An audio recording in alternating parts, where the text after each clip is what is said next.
Ants in a line, what's the deal? Time to spill the beans. All right, nature lovers, here's the scoop.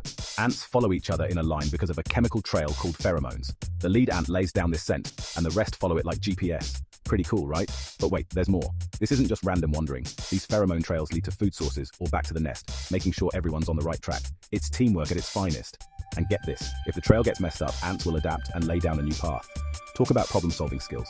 So next time you see an ant parade, remember, it's all about communication and survival. Ants really have it all figured out.